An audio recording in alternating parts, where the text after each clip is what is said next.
The scoop. The scoop.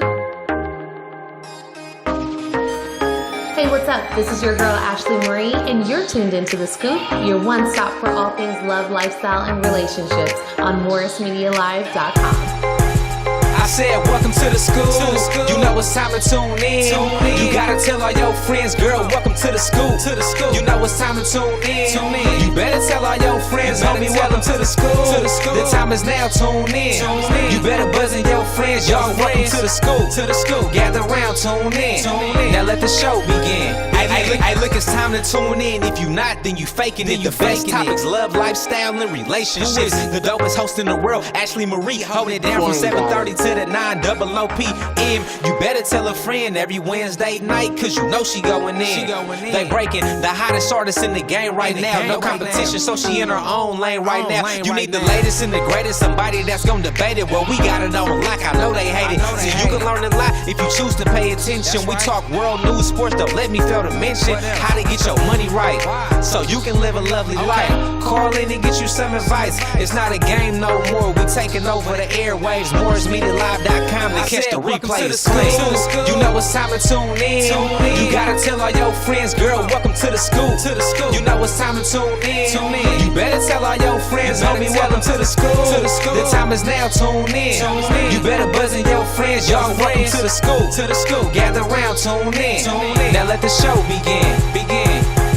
What's up, you guys? Happy Wednesday, aka Hump Day. Welcome to The Scoop.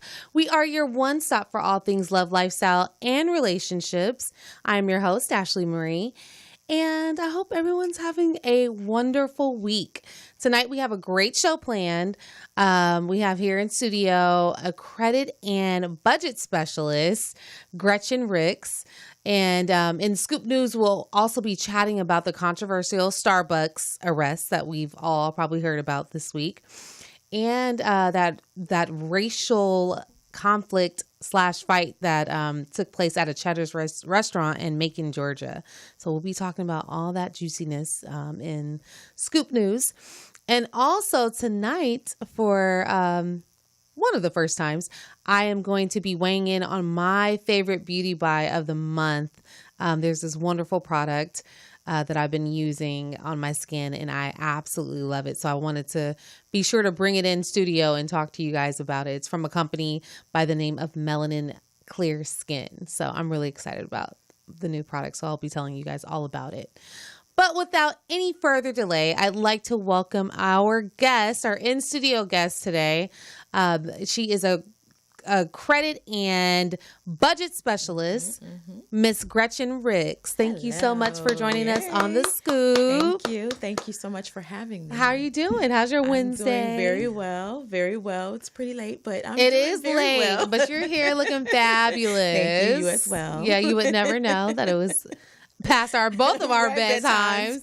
We talked about that. Yes. So tell me about yourself. You're a credit and budget specialist, right? Yes. But you actually, that's not fully your background. You actually started in social work, right? Yes. So tell me about yourself. Yes. So currently I work for the Department of Veterans Affairs. I handle the death, retirement, and disability cases for the Department of Veterans Affairs, and I've worked there for about 13 years. Wow.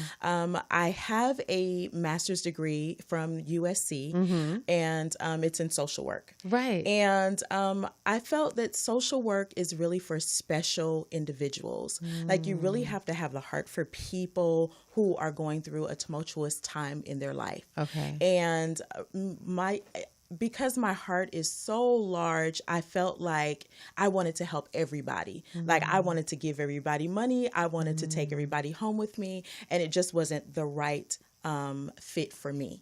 So basically, budget and financing was always something that I talked about, and my family would talk about it. And so I felt like, you know what, I want to go into that. I want to talk about that. So it was something that came natural to Yes, you. it was something that came natural to me. Okay.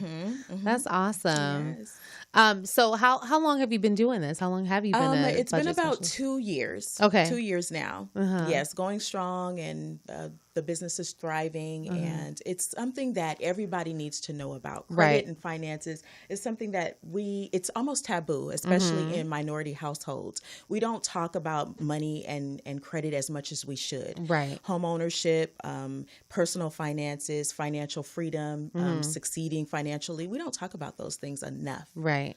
Okay. So where do we start? Let's start with, I guess, credit repair. Yes. I know that's what a lot of people want to hear about.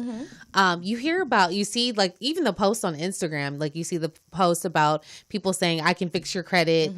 Let me help you. I'm always like, okay, I'm not sure how credible these people are, no pun intended, because working on your credit is a process. For me personally, I babysit my credit daily. Good. I'm always getting alerts. Good. I use Credit Karma. Okay. So I'm always getting alerts. So I'm like, how are they fixing people's credit?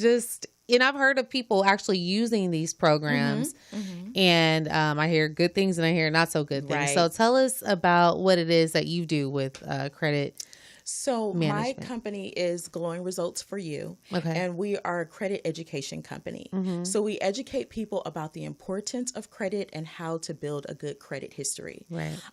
So basically, there are several credit companies out here, or credit repair companies out here. So you have to really do your due diligence when it comes to picking a credit repair company. So do your background. Also, talk to other people who have possibly had their credit repaired by other companies. So that's basically what we do. It's credit education, budget, financing, things of that nature. So like you said, there are several companies, and you do have to be skeptical when giving your information out. Exactly. Be very careful when you're giving your information out, and look into the background of the company. Okay. So let's start from point A. Okay. Someone, let's say in their early 20s, maybe hasn't started establishing credit. What's the best route for them to take to get their credit history going? So the best route to take is when you're first starting out, it's oftentimes difficult to obtain credit. So one of the things that a person could do is, if a parent or a family member has good credit and has a good payment history, they could piggyback off of that person's credit. So what piggyback means is that they put you on as a authorized signer, Right. Okay, or an authorized user. And basically you do not receive a credit card, but you do receive the credit history of that person. Right. Another way to get started building or restoring your credit is by opening up a secured credit card. So that means that you would take your own money, $200 deposit, put it on a credit card, and you're utilizing your own credit. But you want to be careful when you're doing that. So you should open up a secured credit card that reports to all 3 credit bureaus. Okay. All right. Yeah, the authorized user, my family did that for me when I Okay. was a teenager. So I was Awesome. like 16, 17, and I had a Okay. credit card. I thought I was cool.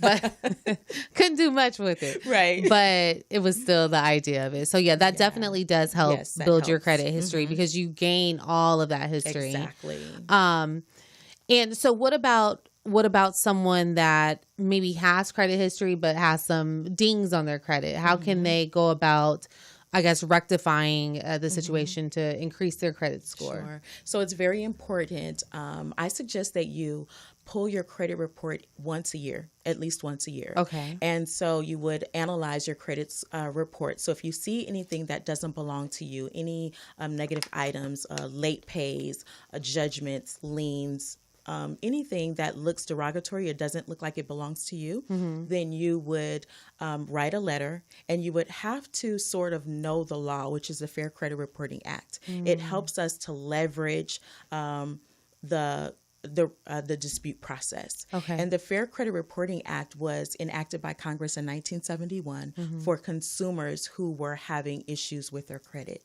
So the law basically states that if you have anything that is inaccurate, obsolete, or erroneous on your credit report, it must be removed. So I would say that that's the first step. How long does the company have to remove it? Like once you notify them, like, hey, this is not mine, how long do they have to actually remove 30 it? to 45 days. Okay. And until it's actually removed. Right. Okay. Well, with dealing with the credit bureaus, you have to realize is that their job is not to help the consumer.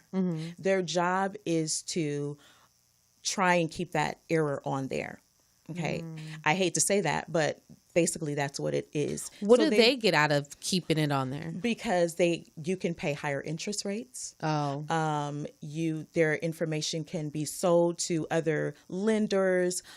So basically, by them keeping that negative item on there, you'll pay higher interest rates. And that's pretty much what that is. There are other factors that go into that, but basically that's what will be happening if you do that. Okay. And what derogatory items on your credit pull your credit down the most? Is it your credit card balances? Is it loan balances? Is it late payments? What actually pulls it down the most, would you say? So late payments, collections. So say if you did not pay the bill, what else? A high credit balance. So if you were applied for a credit card and say you received $1,000 credit limit, you shouldn't overspend. Right. And so we say that you should spend about 20%. Okay. That's your utilization. So lenders are always constantly looking at your utilization. The more of that credit that you use, you run the risk of tanking your credit score. Right. Making that credit score go down. Right. The higher your balance is to your actual limit, it'll pull your credit score down. Yeah. I grew up learning about it being 30%. Yes. 30%. 20% is probably conservative. Right. Yes. 30% is what most credit people in the industry will say. However, to me, once you hit that 30%, you can easily bring down your credit score because now you're already at that 30% threshold. So if you miss a payment, right, then there goes your credit score. Right. If you have say like you have an emergency and you need to go over that 30%, now you've already tanked your score even more. You don't leave yourself any wiggle room. Yeah. Right. So you will appear as if you're overextended financially. Okay. So you want to stay 20% or below. Gotcha. Okay. I like that. I like the 20% rule. Yes. So what is the difference? Because we always hear this on like radio commercials and television commercials. What's the difference between your credit score and your FICO, or is there a difference? Your credit score and your FICO score are the same. Okay. They're the same. Okay. So, yeah, they're the same. And so your credit score, your FICO score is what 90% of lenders use. And it's basically your credit score. Your credit score is a 3-digit number. And it's an alpha. It's basically calculated based on 5 different components. And the 5 different components are your amount that you owe, the credit mix. Let me look at my notes. Yeah, really go quickly. for it.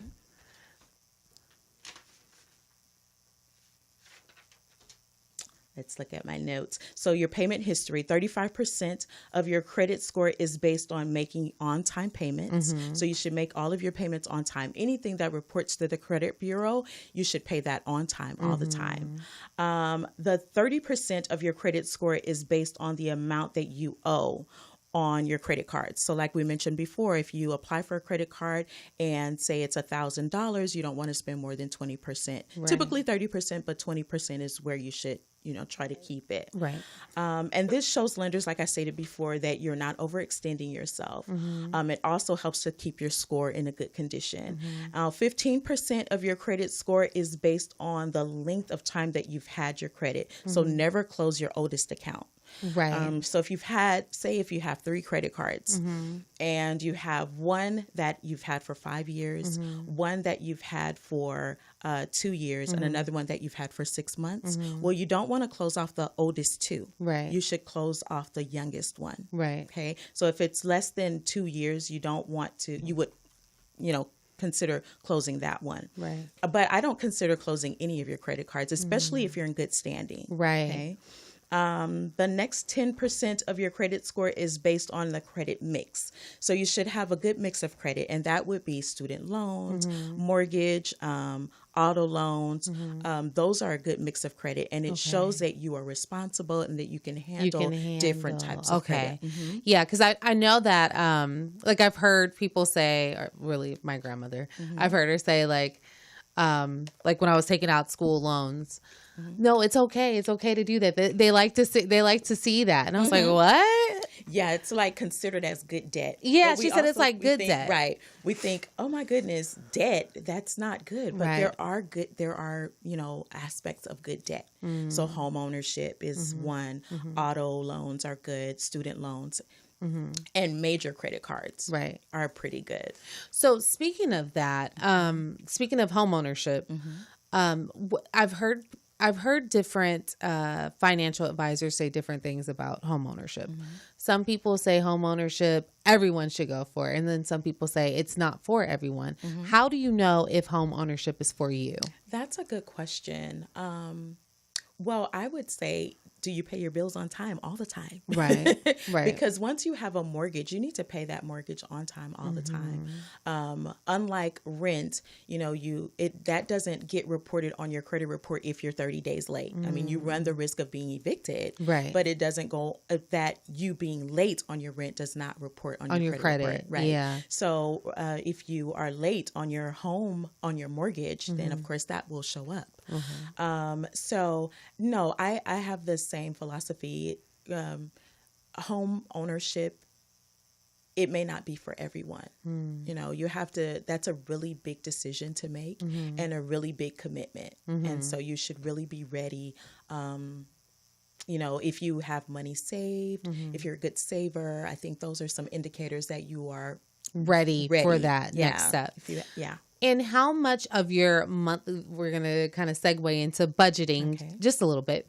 How much of your monthly budget should your mortgage or your rent take up? What percentage of your monthly budget should that take up? Good question. That's a good question. And I would say probably about 30 or 40%. Okay. I would say. Okay. 30 or 40%.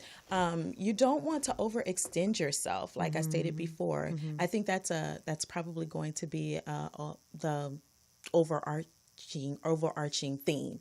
Don't overextend yourself. Yeah, because I've heard people use the term of being house poor, like where they maybe borrow too much money and they have this huge house payment, and that's like the only thing that they can afford. Yeah. So and that happens. That happens a lot. Yes, it does. So 30 to 40% of your income, your monthly income, monthly net income, we should say, should go towards your living arrangements. That's correct. And then what else? Like, where should your car note be? Where should your insurance, all your insurances be? Those are good questions, and I have not thoroughly researched what you should be, at, as far as percentage wise. Okay. I would say that, you should do your research on that. Right. Okay. Alrighty. That's fine. No, but I have heard of the 30% rule for housing and, your housing, either your mortgage or your rent. So that's fine. I have heard that. And, let's see.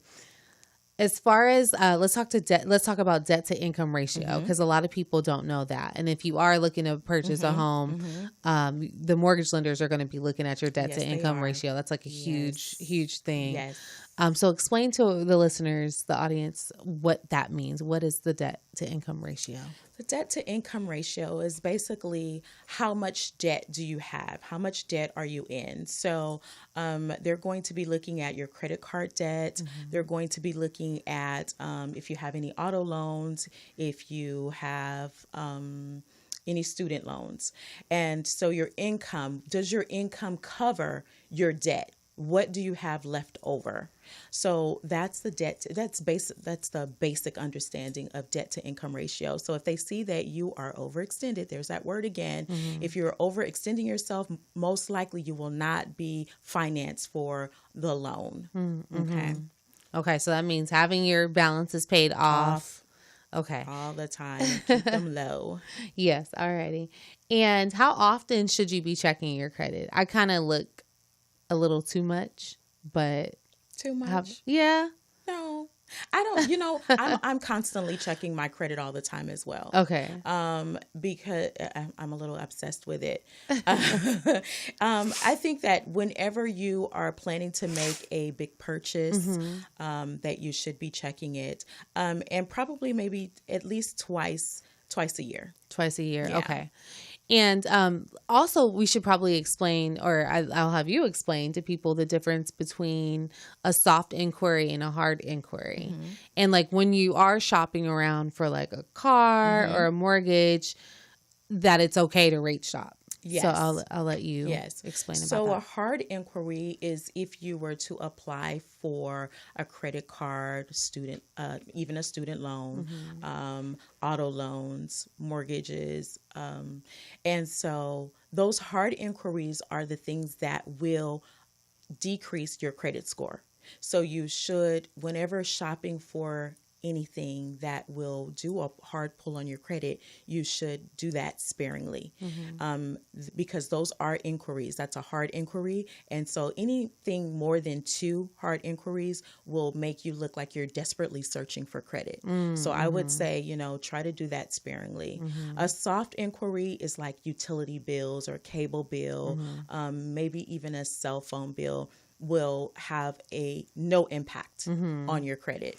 And even like when I'm like, even if I'm setting up like cable or something, I always ask them like, Yes, hey, it's is this important. going to be a soft inquiry? Is this going to be a hard inquiry on my Good. credit? Good for you. Because I don't want to, I don't want to Right. get a ding. Right. Yes, that's It's important. usually just a couple points, but it's still like, it's still a couple It's points. right. Yeah. Those points can add up Yeah. throughout the year. There's 12 months in a year. Yeah. So you never know when you might need to apply for something.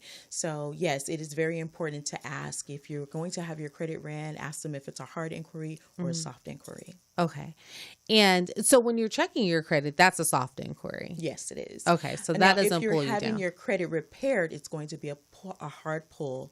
So it will bring down your score a little bit.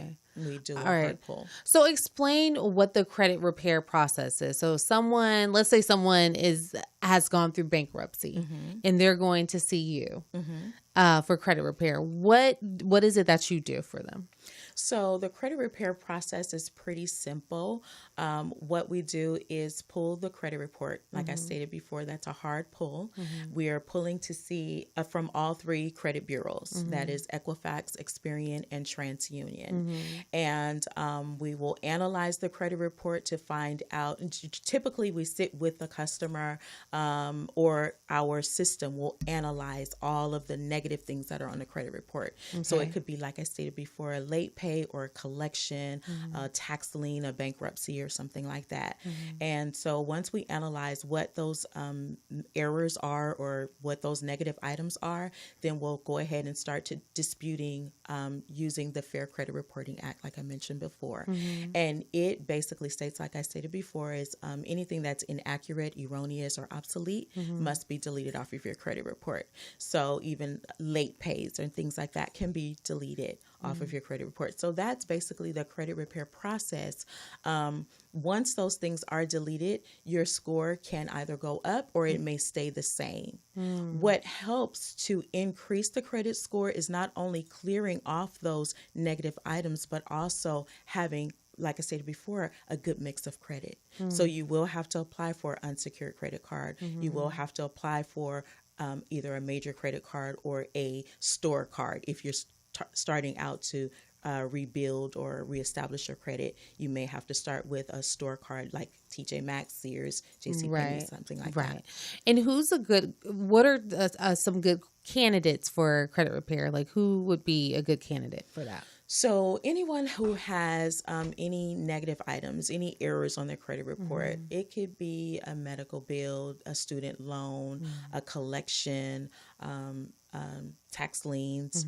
We remove anything that is negative. And I feel like people need that kind of service too, because credit is very it can be very intimidating.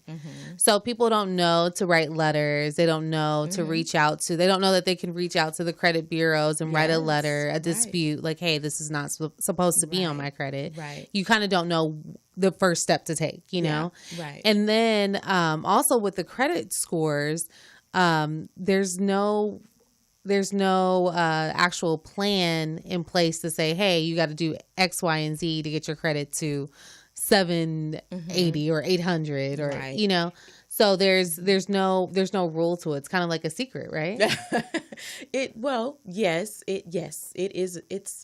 It can be a secret. So how I started out, just researching and looking into credit. So, the saying is, if you look for it, you'll find it. So, I started just researching information, and it's really hard because oftentimes people think that credit repair is just writing letters. Oh, just write a letter. No, you should really know what you are trying to dispute, what you're trying to remove, because you can also do damage to yourself by just writing letters. So you shouldn't do that. You should kind of know the law. It's important to know the law and the different aspects of the law, because there are different parts that we put in there in order to dispute or remove things or to update or correct things. Gotcha. So I think that the consumer should always, do their due diligence and find out, what needs to be corrected or removed. All right. Okay. Well, we're going to go to break. That was a lot of good information. Yes. I appreciate it, Gretchen. You're welcome. Thank you. We have, let's see. Are we ready for break, Felicia? Okay. So we're going to go to Beyonce, Jay-Z, and Future and DJ Khaled with Top Off. Yes. Did you check out Beychella this weekend? I did. Oh, okay. It was amazing. I was avoiding it. You did? Because I'm going to Coachella this weekend. Oh, okay. So I want to see it fresh. I was avoiding Beychella. All the Beychella posts, I was scrolling past real fast. Okay, like, got it. Real too. Oh! You guys are tuned into The Scoop. I ain't gonna stop. Welcome back to The Scoop, you guys. That was Beyonce, Jay-Z, Future, and DJ Khaled with Top Off. Shout out to everyone that was at Beychella this weekend, and shout out to Beyonce for making history. Like I said before we went to break, I purposely have been avoiding all the videos, not because I don't love Beyonce. I'm actually a proud Beehive member. But I'll be at Coachella this weekend, so I wanted to keep an element of surprise for myself. But we are here in studio hanging out with credit specialist and budget specialist Gretchen Ricks. Yes. Thank you so much for coming to hang out with us. You're welcome. Thank you. If you guys have any questions about credit and budget or any finance related questions, you feel free to give us a call, 323-293-3375. Also, shout out to our resident financial guru. He's actually a financial advisor, Johannes Harrison. He's here every week. Awesome. And he's always giving us really good tips. I'll bet. On finance. So shout out to Yo.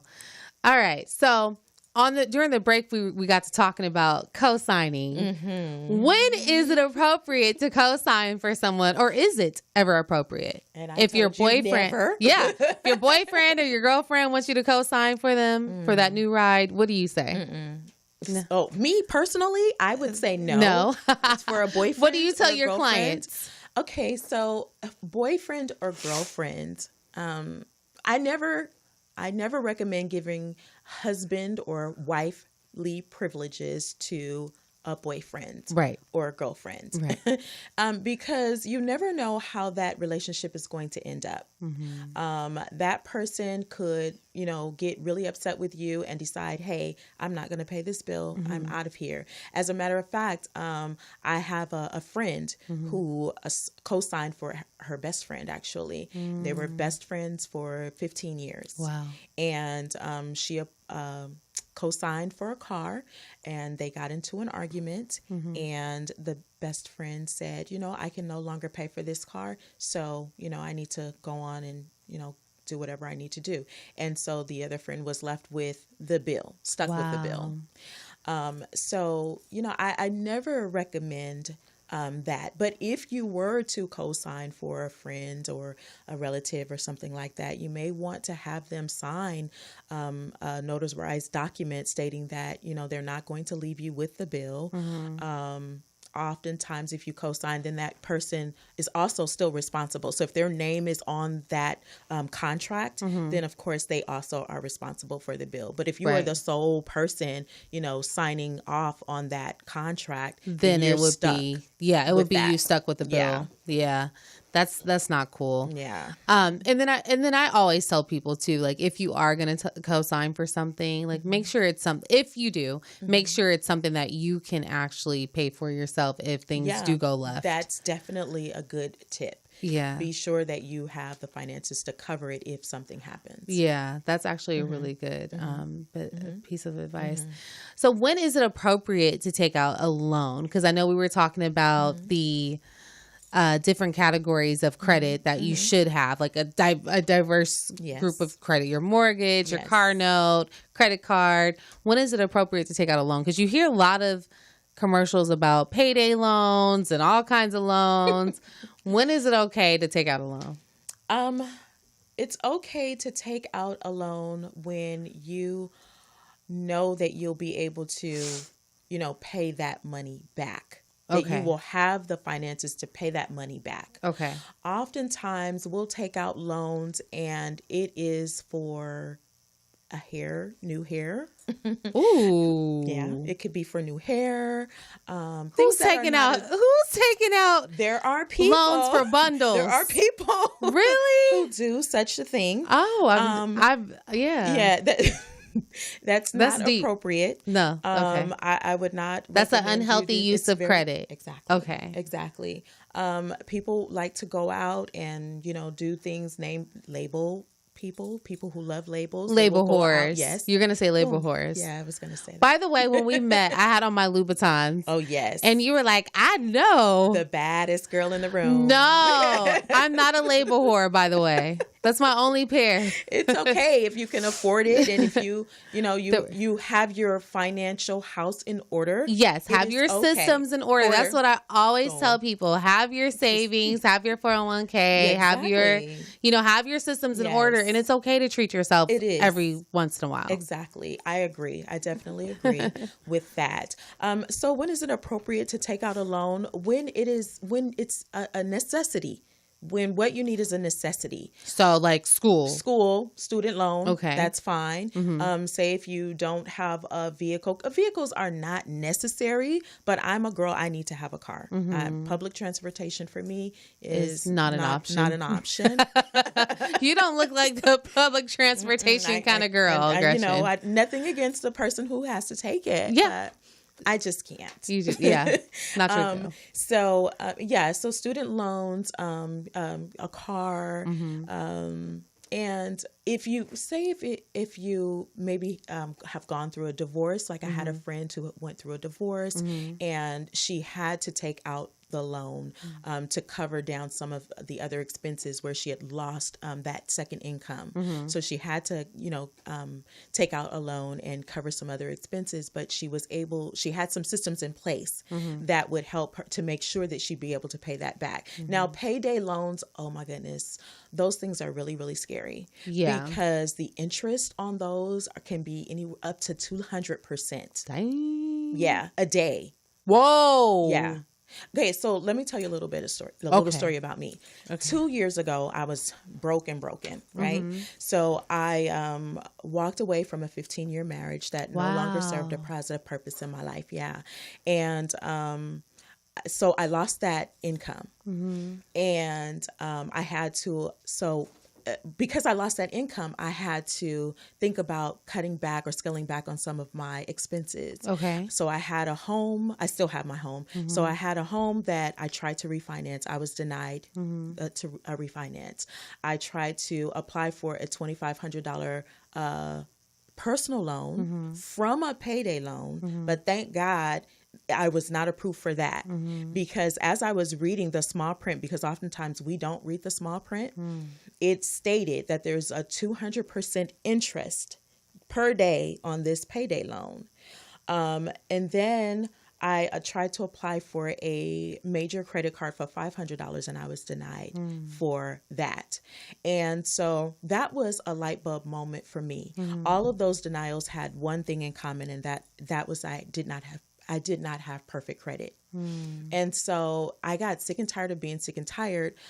But I knew that I was able to do something. I knew that I'd never wanted to be denied again. And that meant that I needed to change my mindset and make a decision that I was going to pursue good credit.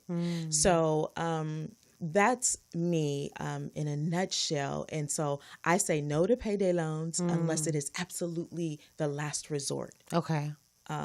But other than that, I would not recommend them.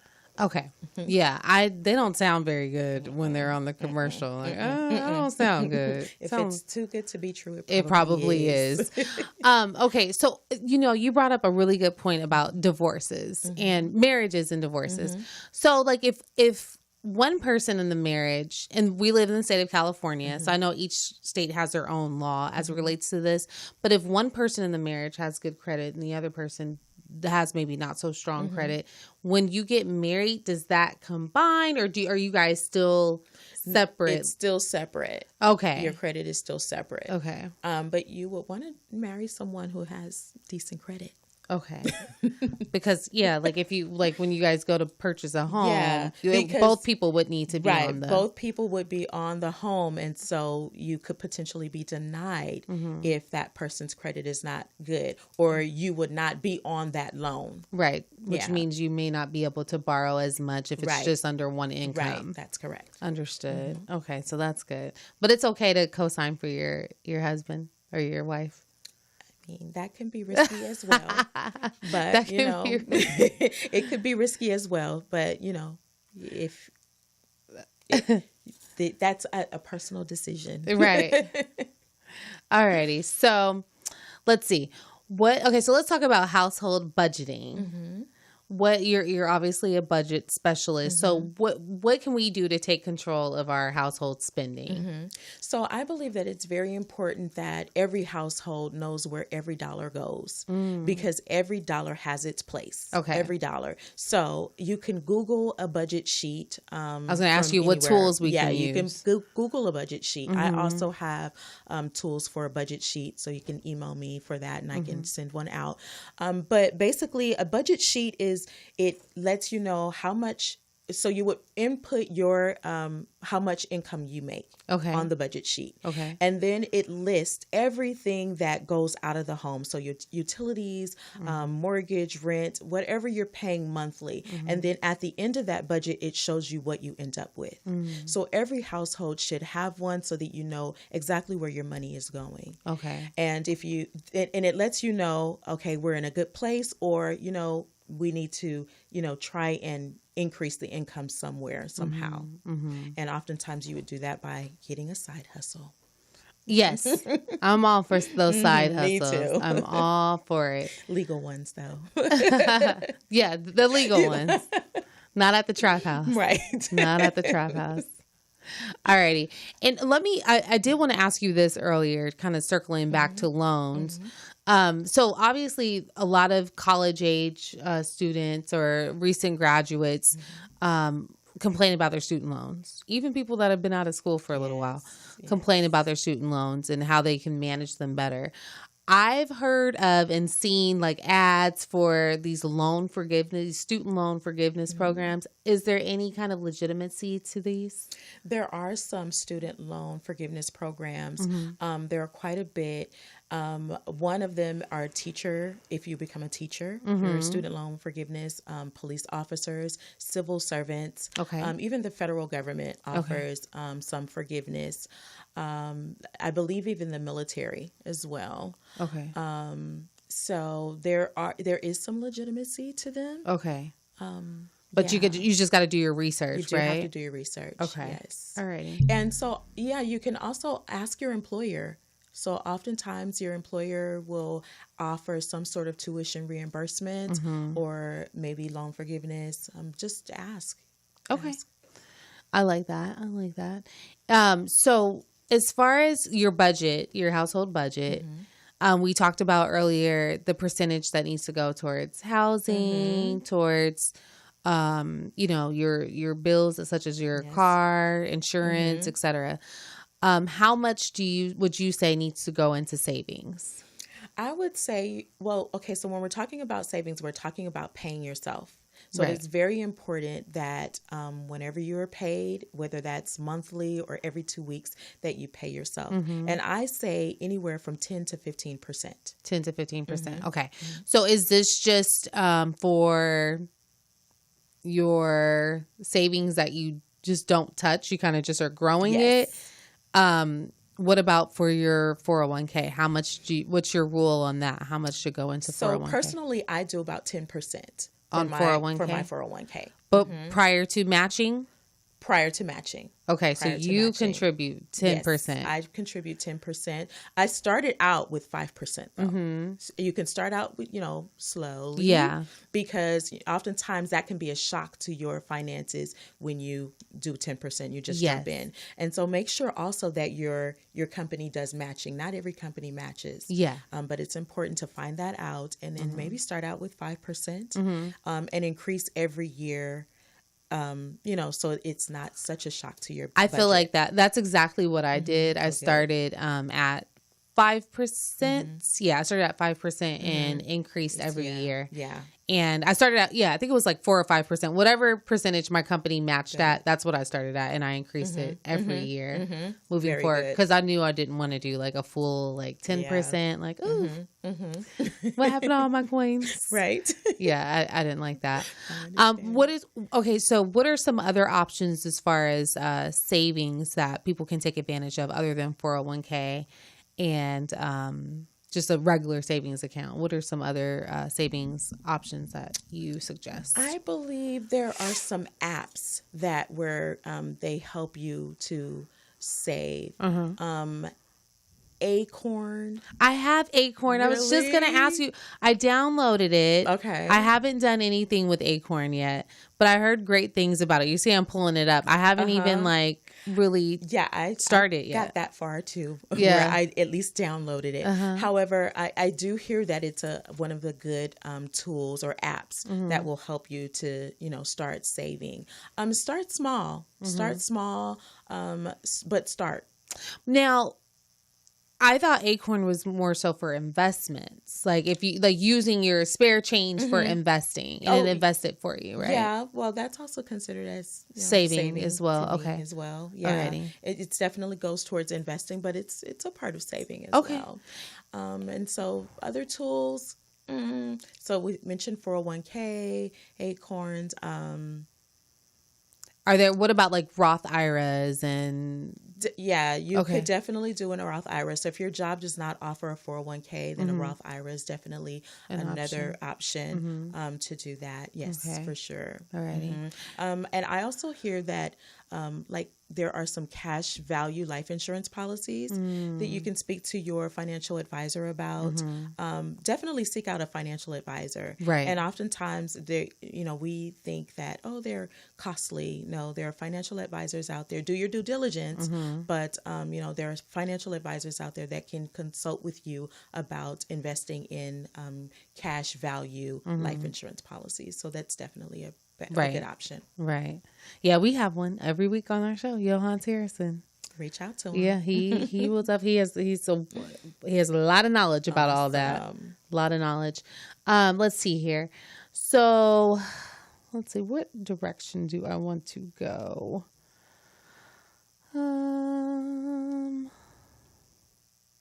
Okay, so with the spread, I want to go back to the spreadsheets, with the budgeting tools and spreadsheets. If you're just a household of one, do you really need to have a spreadsheet still, or can you kind of just wing it? No, I wouldn't recommend winging it. Okay. Because oftentimes every day we're spending.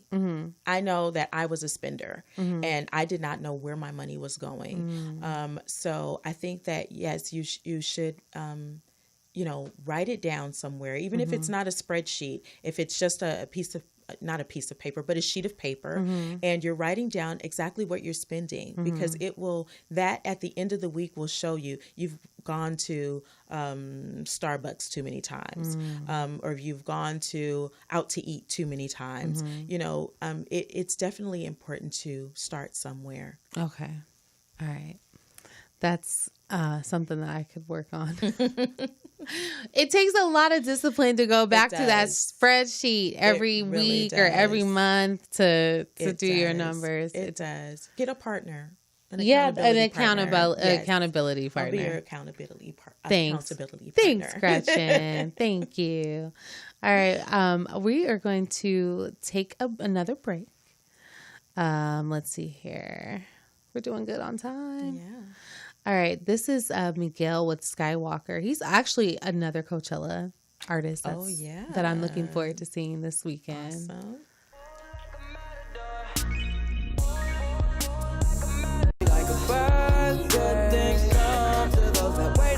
Welcome back to The Scoop, you guys. That was Miguel with Skywalker. He's another Coachella artist that I'm looking forward to seeing this weekend.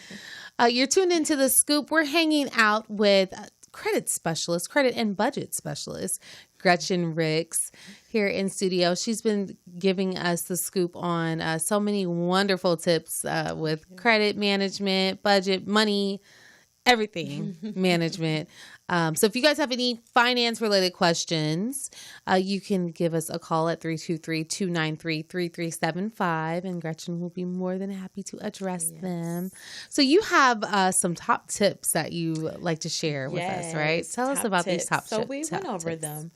We went over a few. So monitor your credit regularly. Okay. And also LifeLock. I recommend LifeLock. Okay, so LifeLock is like for if you are a victim or to avoid becoming a victim of identity theft, right? Which is like the number one financial crime, right? Yes, it is. Okay. So LifeLock also alerts you when anyone is trying to open up any credit. So even if you open up a new credit, it's going to alert you and say, hey, someone's trying to open up new credit. So you'll just either check confirm this is me or no, this is not me. So it's really important, like if you are working on restoring or rebuilding your credit, that you get LifeLock on there so that you will be protected. Okay. So never co-sign for anyone. We talked about that. Okay. And if you spot any negative marks or errors on your credit report, get them corrected immediately, because this could mean that you'll pay higher interest rates. You could be denied credit. You could even be denied employment. So that's one thing. A lot of employers do look at your credit. They're checking your credit these days. So it's really important. Your credit is like a vital sign. It's being monitored at all times, and it changes on if not daily, then at least every 30 days it's changing. Right. And so eliminate credit card debt. Try to pay your credit card debt down below 20% or zero if you can. And create a budget. We talked about that as well. Yeah, it's very important. Create that budget. And also get a will and trust. And power of attorney. That is so important. Okay, so tell us about that. What does all that mean? If you were to say, God forbid, have an accident, and you are no longer able to make any decisions for yourself, financial decisions or any type of a decision for yourself, who do you want to be in place to make the decisions for you to remain alive or to handle your financial affairs? Who do you want that to be? So you want to make sure that the person you have selected, you like them still, that they still like you. Right. Make sure they like you, more importantly. Exactly. So that's really important these days. I run with the job that I do, my 9-to-5 job.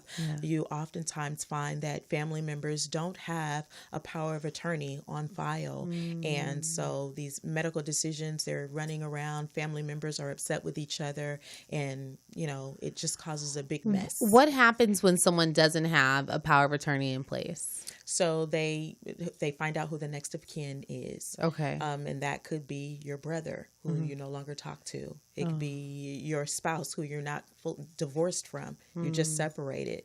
And so they're going to ask them to make those decisions on your behalf. So God forbid if you're like on a ventilator and they're like, do we pull the plug or not? Right. They're going to be the ones to make that decision. Exactly. Got it. Okay. So make sure you have that on file. And you would need to see an attorney to get those documents done, You right? can see an attorney for that. It's going to cost several $100s. Yeah. But with our company, you don't have to pay several $100s. It's very economical. Okay. All righty. Tell us about your company. So it's Glowing Results for You. We're a franchise company of financial education services. We offer 13 different services in addition to our... oh, that's my logo. That is your logo. Check that out. We offer 13 different services. Credit restoration is only one of them. It is our flagship product, but we also offer credit attorneys, power of attorney, which would cost you hundreds of dollars outside of the product services. And it's $188 to get started. It's an enrollment fee, and it's $89 per month. Oh, so it's like a membership. It's a membership. It's a membership plan. Okay. You're getting your credit fixed as well as other different services that we have. How long does someone need to stay in the membership? Like 4 to 6 months typically. Okay. It depends on what's on your credit report. But generally it takes about 4 to 6 months. Okay. And it's no contract, so you can come out of it whenever you want, whenever you're tired of having your credit score increased. That's, you know what, that is, companies do that a lot. Like, oh, so you don't want to save money? Click this X if you don't want to spend money. Save money. Right. It's like, dang, you don't have to say it like that. Right. But yeah, you're not stuck in a contract. You can come out whenever you like. And what else do we offer? LifeLock, Smart Credit. Smart Credit is similar to Credit Karma. However, Credit Karma is a little off. Their numbers are a little off, and they don't offer you all 3 credit bureaus. Oh, okay. So you want to see all 3 of your scores across the board. Okay. That's what it is. Those are the services you guys offer. All right. I love that. So where do people go? How do they sign up? They just go online? So you can go on to my website, which is Glowing Results for You, the number 4. Okay. You. You can go there, review the information. You can call me at 855-700-7300 and reach out. We can give you more information about the services that we provide and enrollment information as well. Alrighty. And then you guys have like some philosophies, right? I know you mentioned like some philosophies that myths. Your myth. Oh, the myths. So 5 common myths. What are the common credit. myths about credit? Let's go over that. So one of them is credit agencies are empowered with some type of governmental authority. That is not true. Oftentimes people think just because they have bureau, the word bureau at the end of their name, that they're connected with the federal government. And that's not true. They are for-profit organizations that are connected to banks. And so they have no governmental authority at all. I always thought that they were like bureaus or like organizations within the government. That's not true. Yeah, okay. It's not true. All right. The second myth is credit agencies are required by law to keep derogatory items on your credit report for 7 to 10 years. There is no law that the credit agencies report any items at all on your credit report. They are required by law to remove all derogatory items that are on your credit report. Anything from like student loans that should be on there for 7 years or bankruptcies for 10 years. So once those years are up, then we can, they don't even have to be 7 years. If we find that it is not reporting accurately, that can be removed. What's the rule on, because like if you do have, the rule is like avoid 30 day late payments. If you have a late payment that's under 30 days, can that be reported to the credit bureau? That's under 30 days? Yeah. There have been instances where they have been reported to the credit bureaus, but they shouldn't be. That's an error. Oh, so that would be an error. Right. Okay. All right. Yes. I just wasn't sure. I've only seen like the 30-day mark. Like, okay, if you have something 30 days late, then that would report. But if you don't, then okay. Yeah, if you don't, then and it shows up on your credit report, that's an error. That's an error. Okay. The next one. So information on your credit report cannot be changed. It's illegal to have info altered or removed off of your credit report. So the opposite is true. The the Fair Credit Reporting Act of 1971 and various state laws require that items be removed if they are not 100% accurate. They cannot be, if they cannot be verified in a timely manner, they must be removed. Okay, so what is the timely manner? That is the gray area of law. In a timely manner. So what does that mean? 30 to 45 days. Okay. If they cannot verify this information in 30 to 45 days, it must be removed.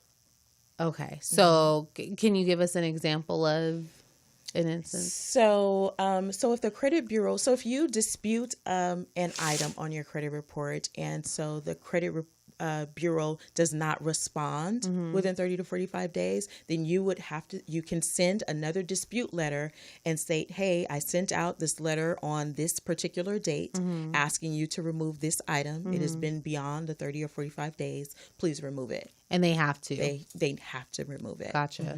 And I thought that there was like a law that was passed that like medical bills can't be reported on your credit. No, they can. They can. They okay. should. I thought there was like a law, something that had passed recently about that. Like I stated before, there's no law that they need to put it on there, but they do put those They will items put it on there. Okay, Yes. so you got to be careful with that. You All do. right.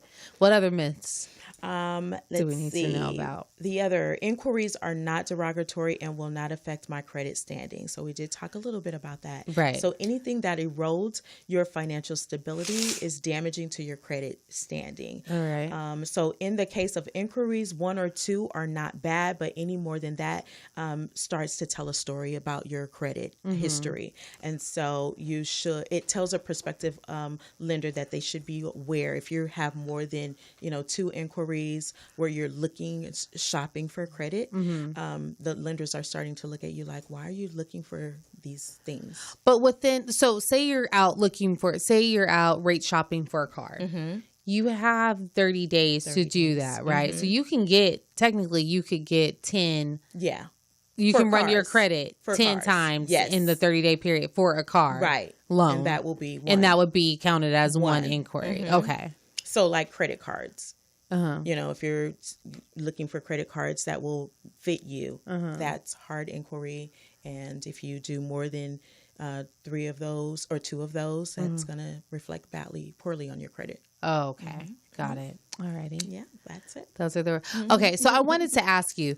So for those of like, I have credit cards from like my early 20s that I just have not closed. They've just kind of been open. Okay. Should I be? I know you said that the credit history is so important, but sometimes I'm looking like, why do I even have this card?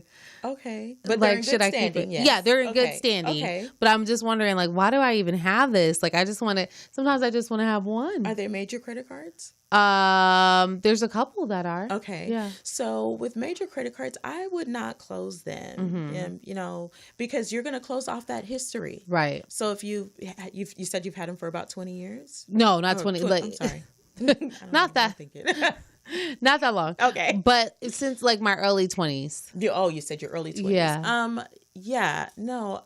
I mean, if they're in good standing, just leave it alone. Yeah, and you're not. I would use them periodically because you don't want them to close them or decrease your credit limits. Right. So like put little things on there, right, and just pay it off. Right.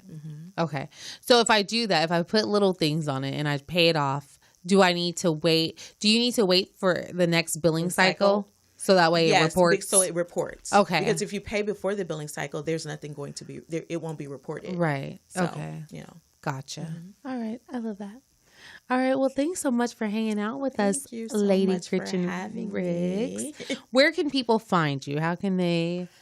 On social media, I am GretchenRicks.com. That's, GretchenRicks.com. It's Gretchen Ricks. I can be found on Facebook. On Instagram, it's 1GG Styles. That's GEEGEE Styles. And also my website is Glowing Results for You. That's the number 4. Okay. And yeah, or you can give me a call at 855-700-7300. And do you offer like consultations, or do people have to Yes. sign up for the membership? No, I offer free consultations because oftentimes I will find that consumers or clients don't require credit repair. So it's really important that, you know, if you're speaking to someone and they automatically say you should sign up for credit repair, no. Right. They should, you know, take a look at your credit and ask you questions, Right. So that they get a good idea of, you know, what your needs are. Right. And it may not be credit repair. Right. It could just be like, hey, you might want to You know, decrease your spending limit. Right. You know, apply for another credit card to increase your credit history. So it could be something just as simple as that. Gotcha. Okay. All right. That's a lot of good information. Thanks so much, Gretchen. Thank you for having me. All right. So we're going to switch gears a little bit. We have our scoop news. We haven't done scoop news in a while. Some crazy stories have been going on in the news this week. Many of you may have heard about the Starbucks arrest that actually made national news. If you haven't, I want you to check out this video that we have here. And I'll explain to you what's going on when we get back. Don't get no fight with them. Don't get no fight with them. Yeah, I mean, it's ridiculous. Yeah, what did they get called for? Because there are 2 black guys sitting here meeting me? Yes. Well, what did they do? What did they do? Did someone tell me what they did? They didn't do anything. I saw the entire thing. They What did they do? Nothing. And the woman says for paying customers and after us to leave. They didn't do anything.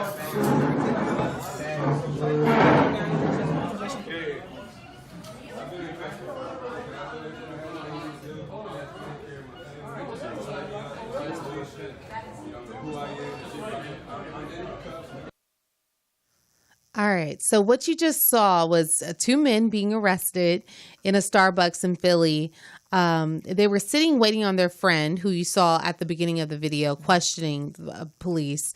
They were waiting for him to join them for a meeting. These guys are real estate agents or brokers, and they were talking about investments. And they were all going to meet at Starbucks, like most people do, meet at Starbucks with their friends, and they might wait to order, right? I know if I'm meeting with some friends at Starbucks and they're not there, I usually just sit there. And there's been times I've gone in Starbucks and not ordered anything and sat down and got on my laptop or just kind of chilled out. But at any rate, these guys did that. They walked into Starbucks, and the manager actually yelled at them and told them that they need to order something or leave. They said no. And you could tell from the video that these guys had a pretty calm disposition. Yeah, they weren't they were aggressive. very calm. They were very calm. They didn't say a word. They didn't say anything. But the manager actually yelled at them, told them that they need to order something or leave. They decided not to do that. And she called the police on them. And as a result, they were arrested. The police arrested them. So the manager from Starbucks that did this was actually fired. And the Starbucks CEO did come out and issue an apology, and he actually met with the 2 men that were arrested. So that was actually a really good step. And I watched a couple videos or interviews that the CEO did, and he seemed to be pretty genuine about his remorse about the incident. And actually, Starbucks decided to close 8,000 of their stores around the country. And this is going to happen on May 29th. The company's going to hold a training on racial bias and discrimination. So I think that they're taking some steps in the right direction. I applaud them. I think that's a good thing. I really do. You know, a lot of more companies should follow suit. I agree. in that. I agree. Alrighty. So there's a lot of racial things that have been going on this week. There's also a 71-year-old white woman in Macon, Georgia that made news when she did this. I'm going to let you guys check out the video and we'll chat about it when we come right back. Getting in our way when we were trying to park. This is our military. Don't you take a picture of me. You do not have the right to take a picture of me. I do. Do not take a picture of me. Hey. It's wrong. I'm trying to have them hands off me. Ma'am. Put that phone down. Oh, shit. Ma'am. Don't do it. First of all, I'm pregnant. Look at me. I'm pregnant. You're pushing the pregnant lady. Well, my husband is handicapped.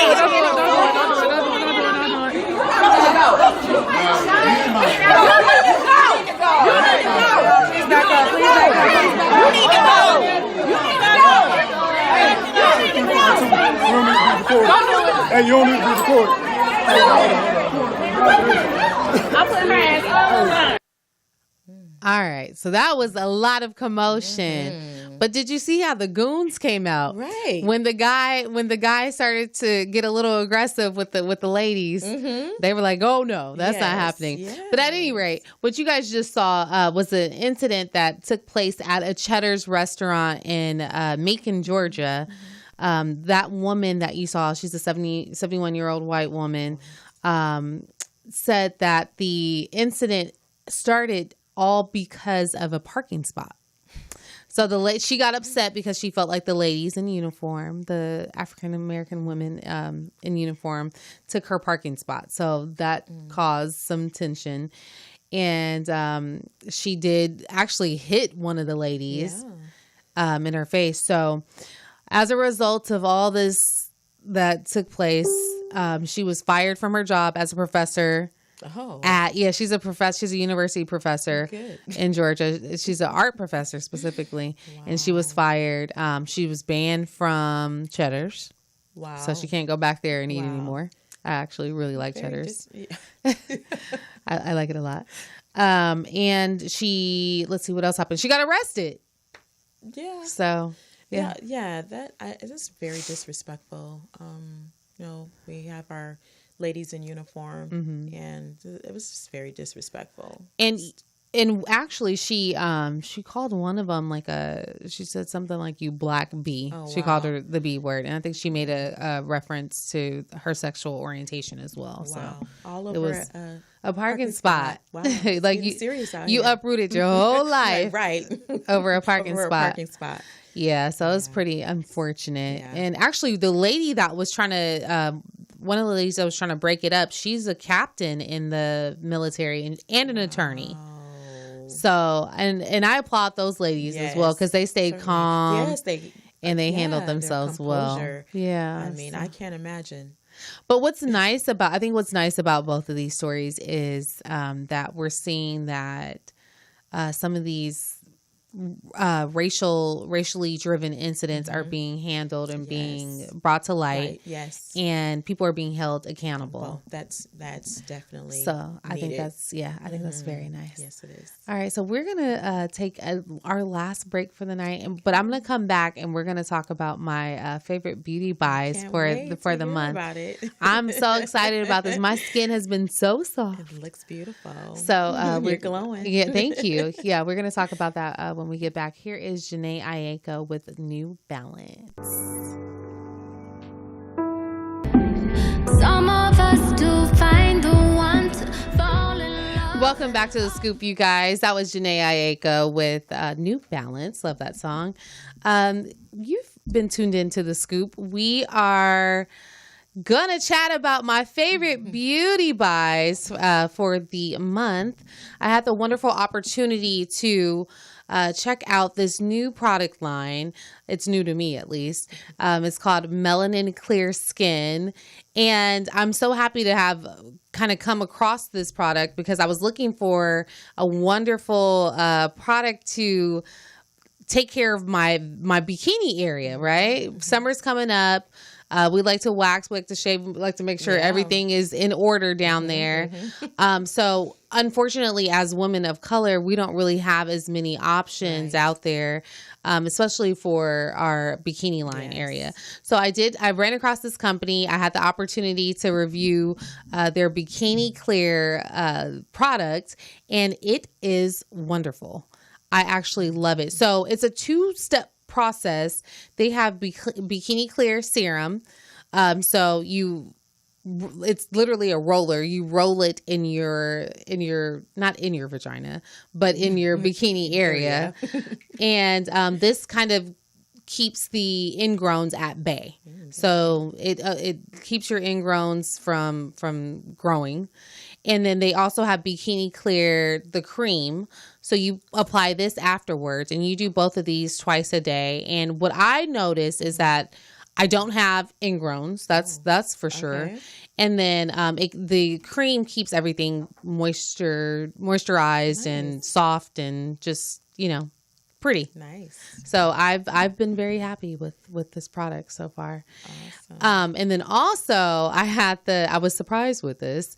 I had the opportunity to check out their face and body scrub, and it is amazing. But I will be honest, when I first opened the bottle, the jar here, I was a little taken aback because it smelled like coffee. And I'm not a coffee drinker at all. Okay. I don't like coffee. So I was scared. I was like, I don't know how I feel about this. But once I used it, my skin and I've been using it once a week. But my skin has been so soft and supple, and just, it has like a shine that it hasn't had before. Nice. So I highly recommend the face and body scrub from Melanin Clear Skin and the Bikini Clear if you want to keep your area down there snatched. Shout out to Melanin Clear Skin for giving me the opportunity to review their wonderful product. I love, love, love it. And you can follow them on Instagram at melaninclearskin_. Wonderful product, wonderful people running that company. So I'm a fan. So I'm shouting them out on my show. I'll be making a purchase. Yeah. I already told her about it. Yeah. All right, you guys. Well, I think we are pretty much wrapped for tonight. You can check us out every Wednesday here on The Scoop. We've been starting at a new time at 9:30, and it's been working out well. So let me know what you guys think about that. You can also email me at thescooponair@gmail.com. Follow my personal Instagram at Ms. Ashley Marie. And you can follow The Scoop's Facebook page at The Scoop on Air. We also have an Instagram page under the same name at The Scoop on Air. And thanks so much for tuning in.